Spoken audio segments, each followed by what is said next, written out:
Well, good evening, everyone.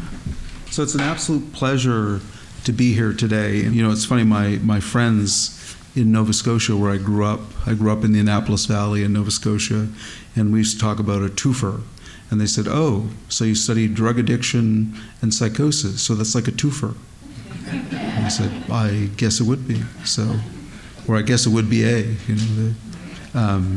So yeah, this is an area I've been involved in quite a long time. I started doing this work years ago when I was at Yale, and originally it was focused on tobacco and psychosis, and then I came to Canada and got hooked on cannabis, and so all my American friends say I went to Canada and he got hooked on pot, so serves him right. So, but yeah, this has become a big issue given legalization now almost 5 years ago. In fact, the review for the Canadian cannabis legalization bill C-45 was supposed to happen 2 years ago, and it's finally happening. And I've been one of those voices that has said, now hold on, I know you're making X number of $1 billion a year selling cannabis, but let's not forget about some important groups of the population, like people with mental health issues and youth, kind of important segments of the population, particularly, since brain development happens during this time when kids start smoking pot. And I can show you a slide from a few years ago. The average age at the time of Canadian kids starting to smoke pot used to be 15. Do you know what it is in the present day in 2023? 13. Just under like 12.9. So every year it seems to go down. And of course we know that the age of onset of psychosis, like schizophrenia, can first happen 16, 17, 18 in young men, a little bit later in women. Estrogen's protective. And so there's unfortunately this sort of, coming together, the perfect storm, if you will, now that cannabis use has been going up since legalization. And, it used to be, I don't want to throw lots of statistics at you, but this one's a really interesting one. So for 24 years, I was told by our, epidemiologists at CAMH that the number one substance presenting at the CAMH emergency room, the biggest psychiatric emergency room in Canada, one of the 5 largest in North America, was alcohol. Do you know what happened in 2021? It shifted over to cannabis.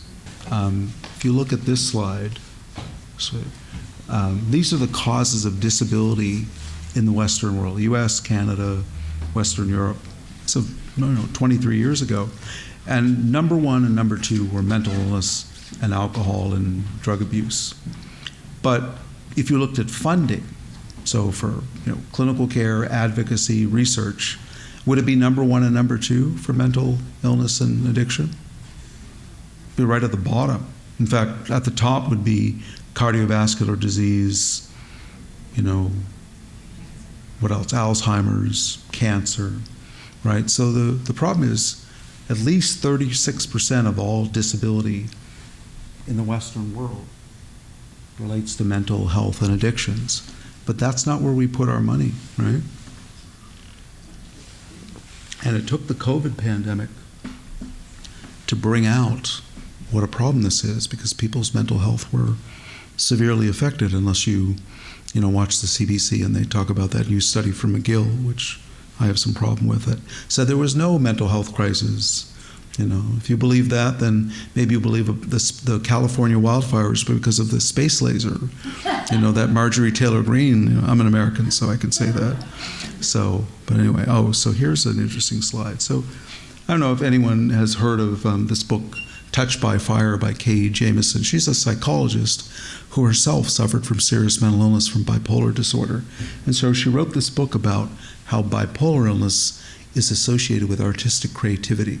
So from Sylvia Plath to Vincent van Gogh, many, famous artists and painters and musicians of the day dealt with mental illness, and going hand in hand with that was addiction to cocaine, like Freud, and opioids, laudanum, etc., and alcohol, and so I'm not going to get into drug policy and stuff like that, but there's a reason why mental health and addictions have sort of not been disappeared. They're associated with all kinds of positive traits too. So when we talk about recovery of people with mental health disorders, so many of them, as as family members, have incredible gifts, right? And so, going hand in hand with psychosis and drug addiction oftentimes are very, once we peel those aside, you see a very, satisfying part of that relative or that friend or that patient that, is suffering from these illnesses. And the next slide here, I made this slide many years ago, and it lists 5 major psychiatric issues, including borderline personality, which is personality disorder, and then 5 different addictions. And these are all the possible combinations that you can have. And it doesn't even put into, context the polysubstance use. And I'll make these slides available to you. But at the time, the red connections were the areas that actually had been done research. So it was really just schizophrenia and a couple of disorders. And it's not much better, because one of the problems is when we seek funding to study this complexity, our grant reviewers at the Canadian Institutes of Health Research and National Institute for Health, they say, oh no, you can't study this. This is too messy. They're not going to get good results. But this is then what's out there in the community. This is what our patients want help for. So we don't study it. If we just study people with pure depression or pure schizophrenia or pure alcoholism, which don't exist, how useful is that research, or what we call external validity? And so that is one of the risky things I did in my career, is I decided to take on this issue of comorbidity. And we've done okay. It's always a struggle, and I just wanted to get out a few terms that may seem basic, but I think are important just to define. So addiction is not a clinical term. It's a lay term, but it's used a lot, obviously, and it is the adverse personal and social consequences that come from repeated use of a drug that usually you get, you keep going back to, and that's what causes the addiction. It comes from the Latin adicere, to be bound to or enslaved by, very appropriately named. And we've never quite got the diagnosis down. We keep coming up with different iterations. We have something called the DSM-5 in psychiatry. There was the 3 and the 4 and the 3R, and now we're at 5, and eventually we'll be at 6. But we don't have any brain imaging or blood tests to diagnose mental illness. Fortunately for addiction, we could do a urine drug screen, but that just tells you they're using the drug. It doesn't tell you about how much or how often, that kind of thing. But so we're in a sort of I like to say we're sort of like where cardiology was in the 1600s when William Harvey first discovered circulation. We have a long way to go. So, but we're making big strides forward in neuroscience. And I'm not going to go through this, but this is the Chinese menu type approach we take to diagnosis. So, so of these 11 criteria, and what they did to create substance use disorder, which used to be substance abuse and substance dependence, is they did something really clever. They took the 4 features of drug abuse and the 7 features of drug addiction, and they threw out legal issues and they brought in craving. It's brilliant. That's it. That's the way they spent $20 million getting this committee of experts together to essentially do that. And so we're not, I'm a bit of a critic of this, but we're not that far ahead, but it's the best we have, actually. And so to meet criteria for substance use disorder, you need to have at least 2 of those. And because this is all American and it all is defined by insurance companies and stuff. But then what's even more brilliant, and I'm being facetious, is, okay, so, if you stop using for 3 to 12 months, you're in early remission, and if it's more than 12 months, you're in sustained remission, which, the good thing is the more time that someone's in recovery, the more likely it is you're going to be in long-term recovery. But then, severity is having 2 to 3 symptoms is mild, 4 to 5 is moderate, and 6 or more severe. And that's, again, Chinese menu approach to diagnosis. So we're not particularly sophisticated, but it's what we have. And I'll just show you this study briefly, which is very interesting because I often get asked, what's the most addictive drug that you deal with? And so I say, well, it depends on how you define addiction. And so this is probably the best definition that I can show you. So what these are 5 very commonly used drugs: tobacco, cocaine, heroin, alcohol, and cannabis. And these are the second column are the rates. So as you can see here, tobacco is very highly used. Lifetime use in people from 15 to 45 is almost 75%. Fortunately, it's very low for heroin and a little bit more for cocaine. And cannabis is somewhere in the middle. And alcohol, of course, is very high as well. But if you look at the percent of people who get addicted to a substance divided by the number that are using it in their lifetimes, you get something called the capture rate. And the higher that rate is, the more addictive a drug is. So as you can see here, tobacco is at 32% and cannabis is at 9%. So I tell my students, so we can all go home now because obviously cannabis is not addictive. But it's not that simple because this data is from 1994. And what's happened to cannabis since 1994? That's right. We'll talk more about that. And the other thing is, because this is adults 15 to 45, this capture rate doesn't reflect what happens in young people. So if you calculate this capture rate for cannabis in 15 to 19-year-olds, what do you think happens to it? In other words, the addictiveness goes up. How much do you think it goes up? 10%? 50? It actually doubles, 100%. So it's 18 to 20%. So that's the thing is that people who are adolescents, they're risk-taking and exploratory and novelty-seeking. Drugs, we say, Johnny, Susie, you should never do drugs. And what do they say? Absolutely, Mom. Absolutely, Dad. Let's go get it. That's the rebelliousness of adolescence, right? And so you can actually show this in rats. They're rebellious when they're young, but they'll actually press a lever twice as much to work for a drug than when they're older. So this is like wired into kids. This is some facts about cannabis, and the fact is that about 45% of people use pot, and that's probably a conservative estimate. So, but for those who get addicted, it's actually about 3%. The American data is about 3%. Of course, we're 1% better in Canada. We're 4%. So, but this comes from this cannabis sativa plant. But one of the problems is they've now crossbred all the sativa with indica to make a more robust plant. So you never get one or the other. It used to be that sativa that gave you the more potent, THC, and the indica was more CBD, and it's not true anymore. It's all, genetically inbred, etc. And without getting into too many details, there's actually a pharmacology and a brain biology aspect of this.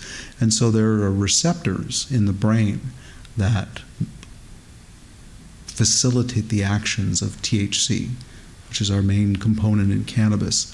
And it affects neurotransmission. And turns out that cannabis is not just THC, it's many components, about 60 different cannabinoids. Now, what people don't appreciate is of those 340 other compounds, do you know that there are the same carcinogens that you find in tobacco in cannabis? So, I remember reading a Globe and Mail article about the neuroprotectant and, the neuroprotectant effects of cannabis. But I guess what they didn't tell you is all the 50 or so carcinogens that are in there too. So when you go down to the Ontario pot store, just keep that in mind, that, it's no different than a tobacco cigarette in terms of that. So it's something that they're not told about. The other thing is that unlike, say, nicotine or alcohol or even cocaine, turns out when you smoke a joint or eat an edible, cannabis sticks around for a long time in your system. It's what we call fat-soluble or lipid-loving. And so it takes almost a month, if you're a regular user, to wash it out. And so one of the problems is with the road tests that they have now, they set an arbitrary limit of like 5 nanograms per ml, but the average regular user has a level of about 20 nanograms per ml. So the problem is, even if you haven't smoked pot in a week and you're not impaired, and let's say someone rear ends you and you're a little bit lippy to the Toronto police officer, Richmond Hill police officer, says, okay, sir, I'm going to now road test you, and I'm going to get you to give this breath sample, and it comes back as 13. What happens? The legal limit is 5. You get charged with impaired operation of a vehicle. It's a felony.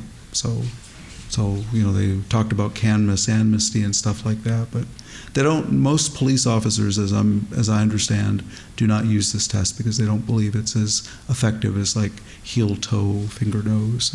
It's actually better to do it that way. So there's something very interesting about this substance that sort of defies the usual way we think about substances. And so, I think it's. I'll tell you about the good, the bad, and the ugly about legalization, and why that's important for understanding the whole cannabis and psychosis issue. But first of all, let's talk about what are the effects of cannabis. And here's my first lame dad joke of the evening. Keep off the grass, wish I could. But this is a study that was actually done by 2 of my students, my PhD student Miriam, and then an undergraduate from TMU named Rachel Beater. And what they showed, and it's just highlighted here in red, is that if you look at all these areas that are known to be impaired, at least in some form, in people who use pot, what we ended up showing in this review of the literature was that it was really only 2 areas that were impaired. So it was psychosocial function and the propensity for psychosis. Those were the things.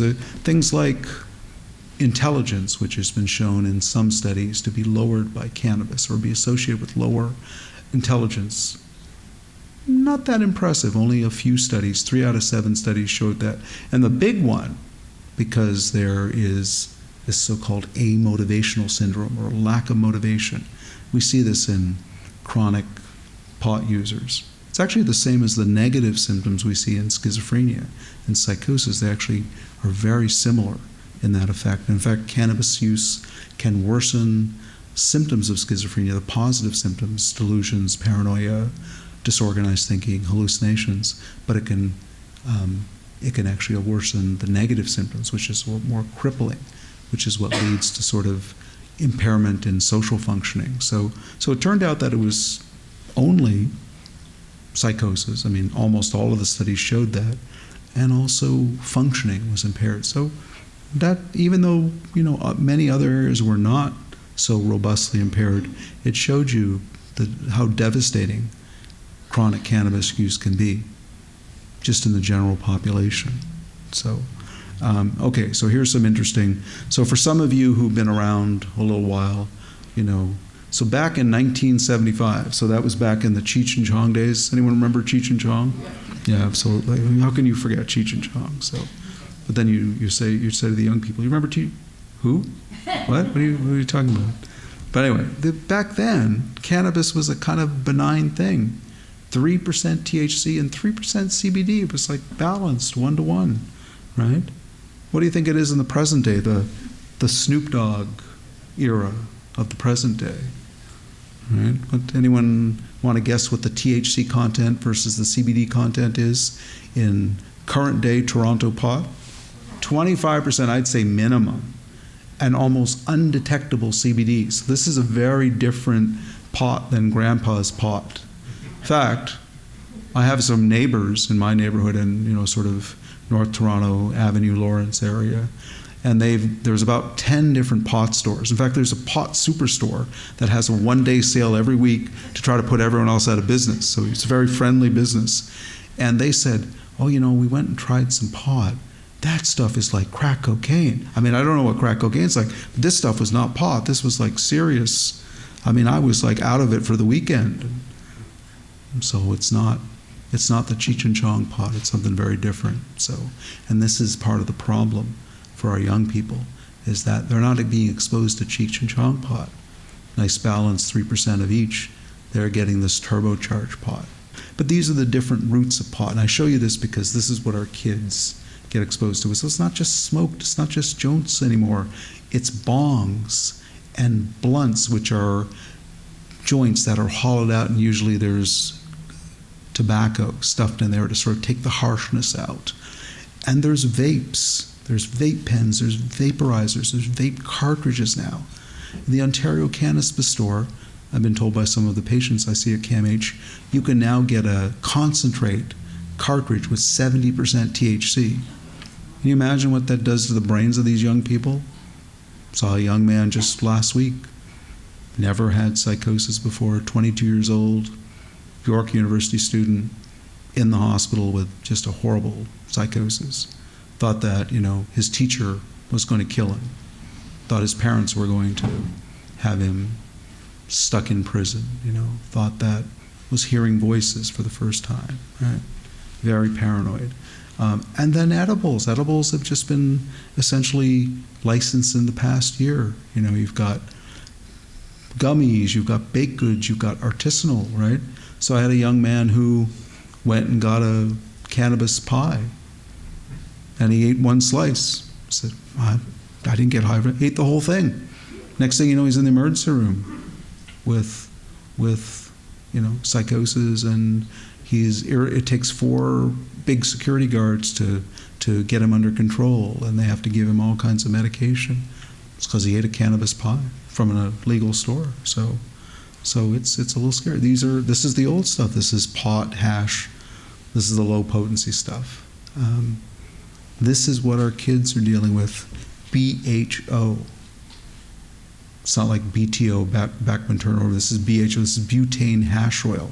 So what this is a way of extracting THC out of cannabis. And when you do it really well, you get the stuff in the middle, that orangey yellow stuff, and it has various names: shatter, honey, wax, Casey Jones glass in the middle there. This is almost pure THC, 80, 90, 95% THC, and kids are getting access to this BHO stuff. At the store? What's that? At the store? No, this is illegal, fortunately. But do you know what % of the market now is illegal after 5 years of legalization? Only 46% is legal. So Justin Trudeau didn't quite get what he wanted. So I'm being very negative. I'm going to get into some of the positive aspects of legalization. But the fact is that why do you think that illegal pot is still so popular? Still 52 to 54% of cannabis used in this country. And this mostly comes from Ontario and BC data. Easier to get? Yeah, easy to get. What else? It can be underage. Yeah, no one's checking, right? What's the biggest driver of this? Cheaper. Exactly. In fact, how much cheaper is illegal pot on average? 50%? Yeah. So if if in the Ontario Cannabis store you get a gram for, I don't know, $12, you're talking about $6 to $7 on the internet. So you can even get some of the finer strains for very cheap. So, part of the problem is it's being glorified everywhere, particularly in the media. So Murder Mountain on Netflix, Weeds, the one about the soccer mom who basically has an illegal, grow up in her basement and has all her son's friends helping out with delivery. I don't know, last time I walked down Queen West, there was probably a dozen or so shops selling cannabis-infused alcoholic beverages. 2 wrongs don't make a right, I can tell you that. You get double impairment, but in different ways. Tell your children a fear-mongering book about, essentially there was an old movie from 1936 during Prohibition that basically said marijuana, the substance with its roots in hell, and keep your kids away from this because it'll make them, lustful and dangerous and kill themselves and kill other people. Well, it's back, so not surprising in this polarized world. And THC gummies. So, this stuff is everywhere, sadly. Oh, Canada. So 5 years of doing this nationwide. We're actually a sort of experiment, and everyone is watching us in terms of we want to see how we do it. People are learning a lot from the Canadian experience.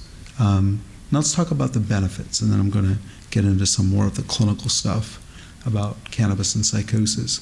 So there are some, I'm not going to roll these out in any particular order, but there are 4 main benefits of cannabis legalization. I have these in green, trying to be positive, green like pot, I guess. So the first one is that from a law enforcement perspective, you're not going to see, minor crimes like trafficking and possession emphasized by the police because, frankly, this is not good, and it tends to emphasize racialized populations, and poor people tend to get the bulk of the legal kinds of efforts. Easier access to cannabis, lessening of the stigma associated with marijuana possession and use. This is interesting. Reduced market share for the black market, including high potency cannabis. Didn't quite work out, as I told you. And then here's maybe the biggest one, significant tax revenues. In fact, there's a 50-50 sharing between the provinces and the feds. And that money can be invested in for the greater good, like cannabis prevention and treatment. Has anyone tried to get treatment for a loved one who was addicted to cannabis? Is it easy? So there's like a clinic on every corner right here in Richmond Hill. Get your cannabis addiction thing. Even at CAMH. Do you know what so we have, 3 or 4 groups running right now. And do you know what the waiting list right now is to get cannabis help at CAMH? 2 years. 2 years. But if you want to get into a research study, it's relatively easy. We actually have treatment studies available, particularly in people with depression, which is the biggest one, and I'll show you some of that, and psychosis as well. Now, what about I'm not going to call them the downside, I'm going to call them the challenges of legalization. Well, they tend to be related very much to the benefits, in that having a more permissive environment may do something called reduce the perception of risk. So that is to say, if you've got lots of cannabis around and it's easy to get it, people kind of think, okay, well, the government must know something that this is pretty safe, right? Because the government's always right? Yeah, of course, yeah. Now, there's a potential to increase the prevalence of cannabis use, especially in vulnerable groups. So if it's more permissive and it's easier to get, then more vulnerable people who tend to be addicted to it, i.e. young people and the mentally ill, who it's been shown are, for whatever reasons, more likely to become addicted to it when they get it. That's a downside. And then finally, because of increased access to higher potency cannabis, that is to say, you get cannabis from the legal store and you say, oh man, that didn't do anything for me. I'm just going back to Sid, my dealer at the corner, right? Those are the challenges that we have. And probably some more as well.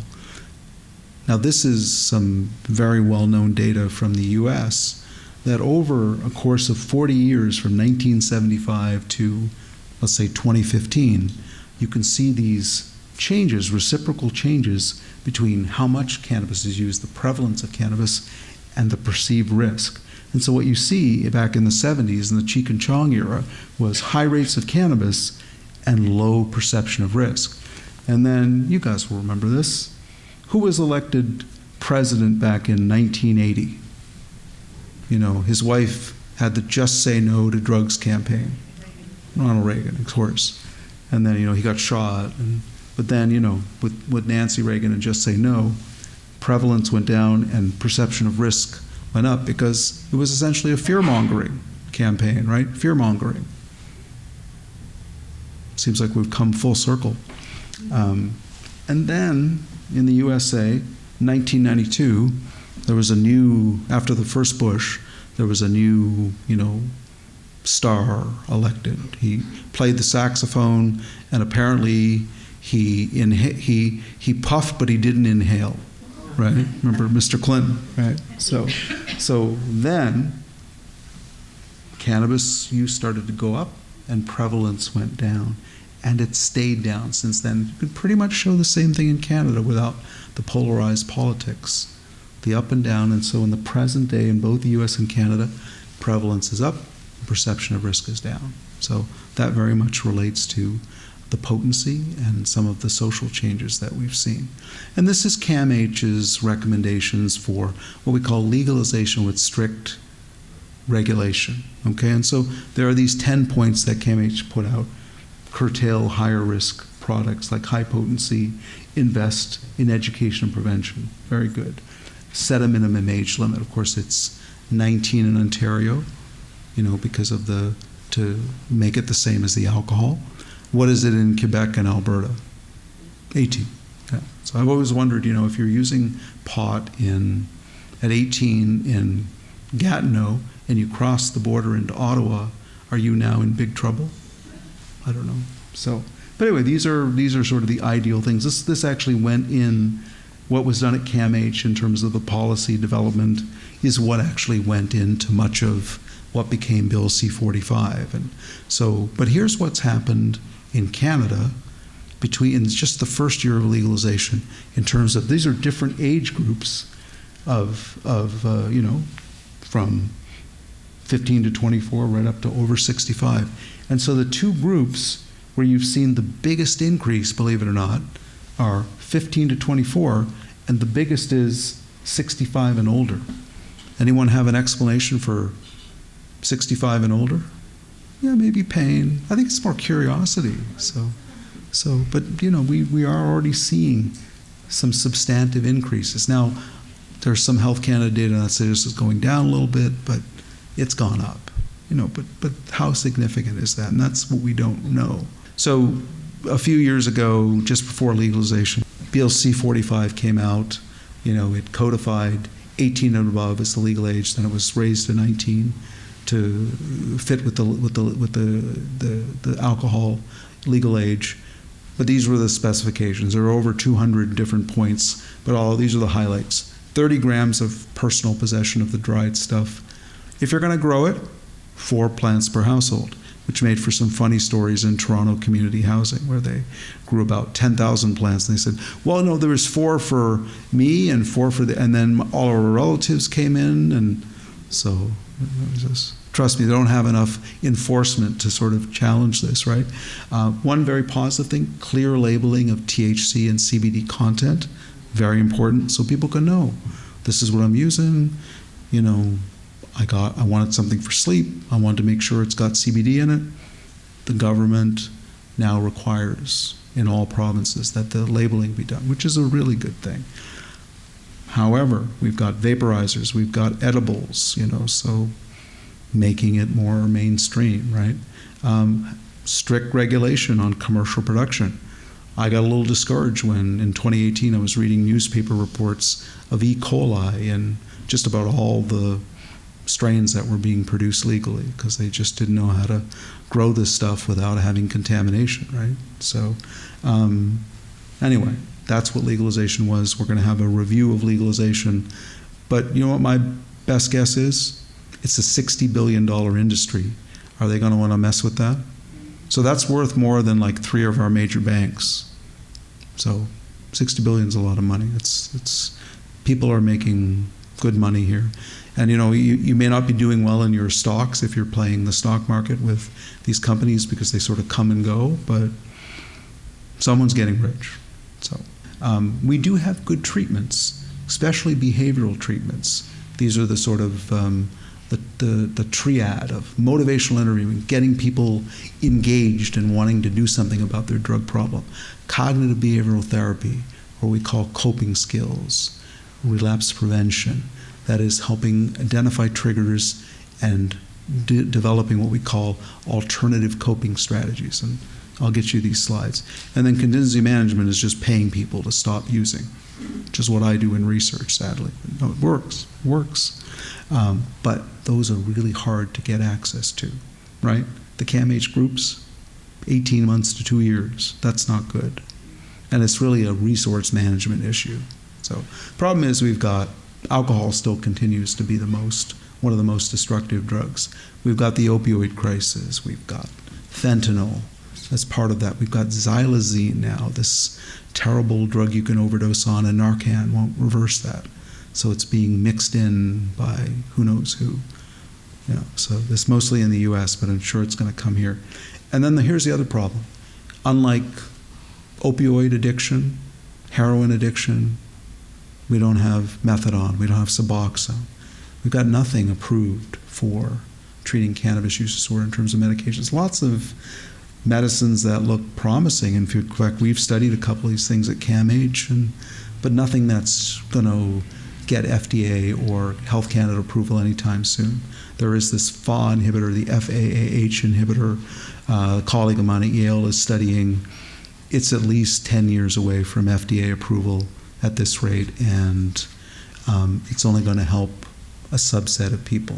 So we have a lot to do. And in the U.S., the NIDA, which funds my research, National Institute on Drug Abuse, has spent over $20 billion on developing cannabis treatments, and that's what we have right now. So very unfortunate, but this is a hard addiction to deal with. But we, as clinicians, we have to do the best we can.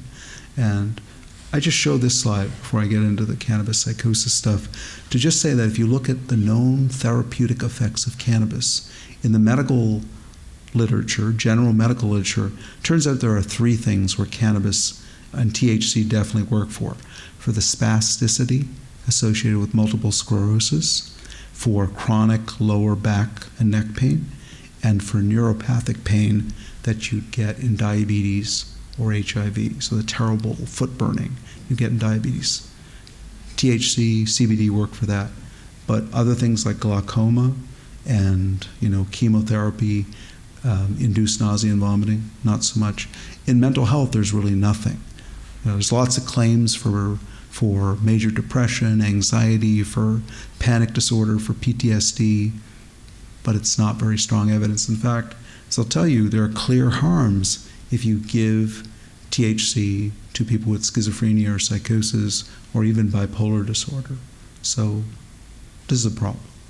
So talk about schizophrenia, which is the main type of psychosis. It's about 1% of our population, and these are the symptoms I've already talked about. What gets you in the hospital is positive symptoms: delusional thinking, paranoia, thought disorder, having hallucinations that can often be voices telling you to do terrible things to yourself or to other people. Negative symptoms are what causes the real crippling disability: no energy, no motivation, not being able to manage social relationships. And then cognitive function: memory problems, attention problems, judgment problems. That's what gives you your functional impairment. That's why you can't work in the grocery store.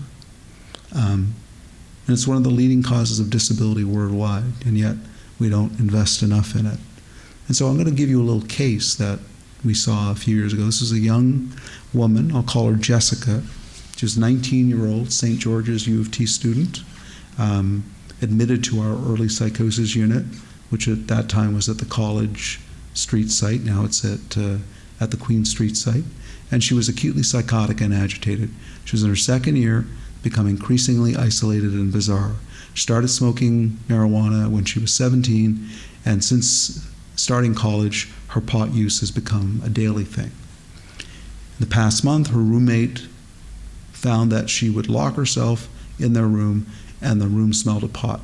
She's become increasingly suspicious of the other students in the dorm, and she told her residence assistant that she felt the other students were stealing from her and trying to poison her. So the dean of students called her parents who were vacationing in Italy, and the police were called, and she was brought over to the CAMH emergency room. She believes that her pot smoking is the only thing keeping her sane. So it's actually interesting. So Jessica turned out to be a case of reversible psychosis, or what we call cannabis-induced psychosis. And actually, if you compare schizophrenia, which is often associated with heavy cannabis use, to cannabis-use psychosis, it's interesting because once the cannabis stops in cannabis-induced psychosis, the psychosis starts to remit or go away, but it continues. It may be not as bad in schizophrenia, but it's the psychotic symptoms are still there. The other important thing is that people who have cannabis-induced psychosis still have an idea that something is wrong. Like, I shouldn't be this paranoid, should I? No, I definitely shouldn't. Whereas someone with schizophrenia, they have less insight into that, right? They can both be treated with antipsychotics, which is good. And this is actually from an article that at the time a medical student that was working with me wrote, who's now a psychiatrist in Ohio.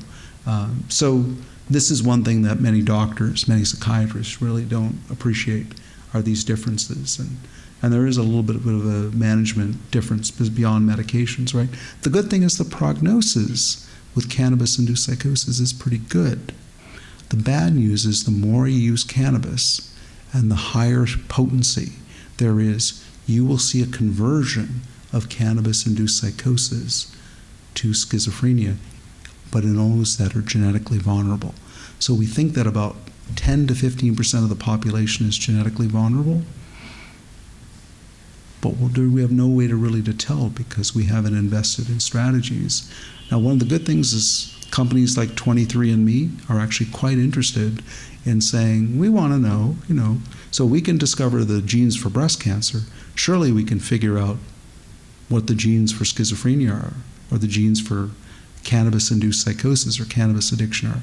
It's much more complicated, and you've got to study lots of people, and that's what our governments just don't want to invest in. They want easy projects that don't cost that much, but then cure everything. So this is Darby Lowe. She wrote a really nice review article that's been cited like 200 times in the past 3 years that, essentially showed that cannabis, besides tobacco, cannabis is the most likely drug that people with psychosis or even mood disorders are likely to get addicted to. And that, you're talking about 5 to 10 times more than the general population. So if 3% of the population gets addicted to cannabis, it's 25 to 50% in schizophrenia and 25% in mood disorders. And so this is a serious problem, right? So if you make cannabis more available to these way more addiction-prone people, you've got the perfect storm, okay? She's also shown the negative impact in the disorder, longer psychotic periods and mood episodes, more relapses and rehospitalizations, poor prognosis with increasing use. So these are the downsides of this. And yet, in our early psychosis program, the Slate Center, they don't have any cannabis or other substance use treatment in our first episode programs. I've tried. The number one reason that these people get admitted are drugs. In our forensic system, the number one reason someone gets hauled into the hospital under the Ontario Review Board is substances. What does our addiction prevention and treatment look like in the forensic system? Nada. Why? I don't have the answer to that. A little bit about age of onset. So, like I said, cannabis use, there's a little cannabis leaf. You just keep moving it down earlier. So at the time of this publication, it was 15 years was the average age of first cannabis use in Canada. It's now 12.9. And I imagine by 2030, it's going to be well under 12 if things go this way. And so the problem is, again, the perfect storm analogy, schizophrenia and eating disorders start in the late teens. Mood disorders start in the mid-20s or earlier. So when you have these drugs being thrown into this brain development and this vulnerability to psychiatric disorders, this isn't good, right? And so this is where cannabis legalization maybe doesn't account for these folks, right? It's great for if you're part of the people who get the 60 billion, but what about all the rest of us, right? So this is actually a wonderful, another talented student. So Grace, her name is Grace McCallsmick. She's now at the University of Pennsylvania. She wants to go to med school. She showed that, of our studies, almost all of the ones on psychosis in cannabis showed that cannabis clearly worsens psychosis. Not so clear for mood disorders like depression, probably clearer for bipolar disorder, but this was the first time that anyone had sort of looked at the quality of studies and what did the data show. And so for psychosis, it's just overwhelming, right? There's overwhelming evidence that cannabis is associated and maybe causes psychosis, and yet there are still doctors out there who say, no, I'm pretty convinced my patient with schizophrenia clearly gets better when she smokes pot. But anyway, and this is Cyril D'Souza, my friend at Yale. He wrote this paper a few years ago using other people's data. We published a paper reviewing this topic of cannabis and psychosis, and very clearly shows that the more potent the cannabis is, the greater risk for psychosis. So this is sort of like, this is the holy grail. There's this incontrovertible evidence.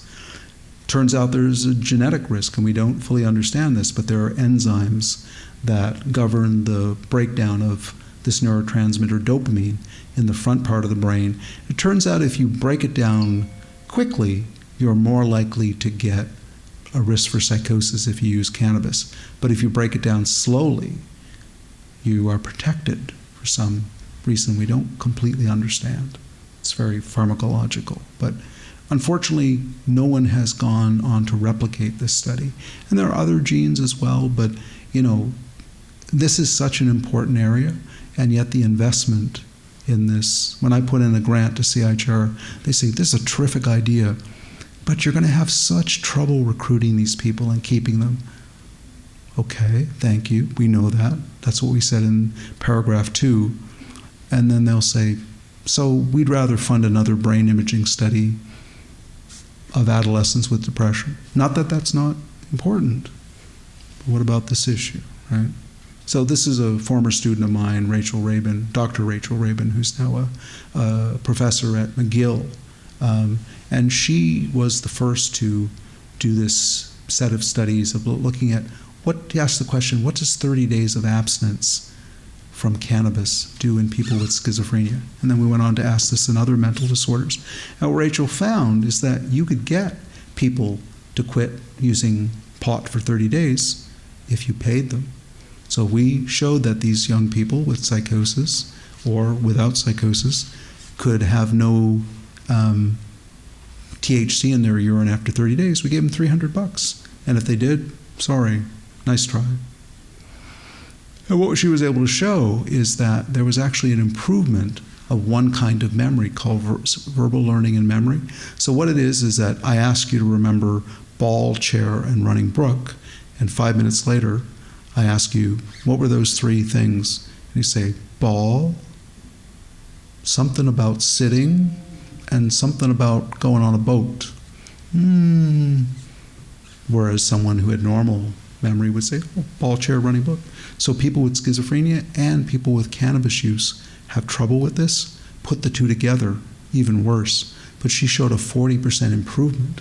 Now the problem is, after we took the $300 away, what happened with their cannabis use? Back. And in fact, that's where their memory worsened again, right? So Rachel was the first to sort of show this on-off, on-again relationship, right? Causality, which is, association's fine, but you want to prove that something happened. And this is just some more data. I'll just tell you quickly. This was a study that looked at, of people who have drug-induced psychosis, which one go the route of schizophrenia versus which ones go the route of bipolar disorder, manic depression. Well, it turns out that if it was schizophrenia, number 1 substance was cannabis, and if it was bipolar disorder, the number 1 substance was cannabis, followed closely by alcohol. So there's, this was in comparison to cocaine, crystal meth. So there's something about cannabis that makes it unique. And in fact, this is something called the PARF, the population attributable fraction, risk fraction. And this is over time, what percent of psychosis, that is schizophrenia, is due to pot use. And so in 1972 it was less than 2%. In the present day, it's about 8 to 10%. So what's happened is that something has happened about the relationship between pot use and psychosis, such that the more pot use there is, the more psychosis. And that's kind of frightening. I'll show you this one last slide. This is from a brand new study that we have coming out, hopefully very soon. It's under review right now. And this is from the International Cannabis Policy Study. So Dave Hammond, the handsome man there on the left from the University of Waterloo, he had the wisdom, the perspicacity at the time to say in 2017, oh my gosh, legalization's coming, and we have no data about what's going on about cannabis use and its health and economic measures before we start this. Now, can you think of why you would not want to have data before you started cannabis legalization, if you were the government? Well, if you couldn't show that there was something bad that happened because you had no baseline data before it started, then you're in the clear, right? So Dave had the wisdom, only person in Canada, I think, and he asked me to join the study, and I said, geez, of course I will.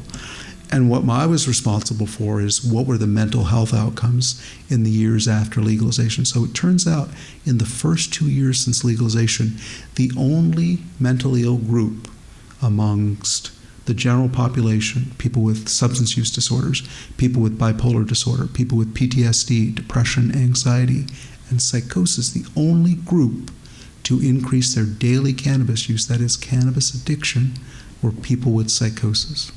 6-fold increase, no change in the other groups. Now, a lot of people have reviewed this and said, we have this international group, Miriam, my PhD student's brother, this Wayne Hall, right in the middle there, the godfather of cannabis in the world from Australia is part of this study. A couple of my colleagues in the US, Andrea Weinberger and Ziva Cooper, who runs the UCLA Cannabis Center, are all part of this. And so we've shown that the only group to change their cannabis use since Canadian legalization are people with psychosis. And is that good? Of course not. It's ridiculously crazy. So, but it shows that this vulnerable population of people with psychosis has been affected in a very negative way by cannabis legalization. I haven't shown this data in many places. I showed this data in the US last year to a bunch of scientists, and they're like, holy moly. Anyway, I'll just finish off with this brain stimulation study that we did, and then I'm going to shut up. So this is what we call the CAN Stimulate studies, and these are using magnetic stimulation, something called RTMS that you might have heard of for treating depression. Well, we're using it to treat cannabis addiction in people with schizophrenia. The first time that this has ever been funded was here in our group in Toronto by the NIH from the Americans. So this is the incredible team that made this happen. They're all young and super intelligent, and they've all gone on to graduate school and stuff like that. And this is the magnet that we use to do the stimulation of the frontal lobe parts of the brain. And I'll just show you, I'll go straight to the findings. So what we're able to show is that while people with cannabis addiction and schizophrenia did not necessarily quit, there was actually a very significant reduction in their cannabis use there on the left-hand side, which is great. And then for the first time, we were able to show that urine levels of THC were reduced as well. So it got published, which was nice, and it's great. But when we asked the NIH for $8 million to do a study across 4 sites, 3 in the US and 1 in Canada, they said, but it was only based on 19 subjects. And we said, yeah, but these are pretty convincing data. I said, well, not worth $8 million, so you're not having any money for it. Because politics, at the end of the day, right? They said, there's been some big studies in addiction. We've given people like you $10 million, $12 million, and we got nothing. So why should we give you this money for a group that's only 1% of the population? We're asking the wrong questions. But anyway, So one of the nice things is we had a placebo brain stimulation. This is what my colleagues in psychedelics are doing, and they're having a problem with the placebo thing because everyone can tell who's getting the real drug. But anyway, so that's their problem. That's not my problem. So just show you in depression, and so I want to sort of just beyond psychosis, this is what happens when you get people with cannabis addiction and major depression to quit for 1 month. Their depressive symptoms get 40% better. So much so that some of them can get off antidepressants. So is cannabis an antidepressant? Apparently not. This is the new study we're doing. Angie, who's here, is part of the team. We're doing a controlled study of abstinence with 100 patients funded by CIHR. Finally, they've come to their senses. And so we'll have a result in a couple of years about the bigger study. This is what happened in PTSD. So what really bugs me is that the federal government has put so much money into getting access, particularly for veterans, to cannabis. In fact, they were funding up to 12 grams a day for Canada's veterans. I was on a committee that talked them down to 2 grams a day, and we got a lot of heat for that. Not like in the U.S. where you know what happens in the U.S. So. But we did the same study, just hot off the press, to my graduate student Justine and my colleague, assistant professor named Ahmed Hassan, so addiction psychiatrist like me. He did the same study in people with PTSD, and he shows in the red line a 40% reduction in PTSD symptoms in people with PTSD who quit using cannabis. So again, is cannabis helping people with PTSD? Apparently not. So, but you only know this when you do the studies, right?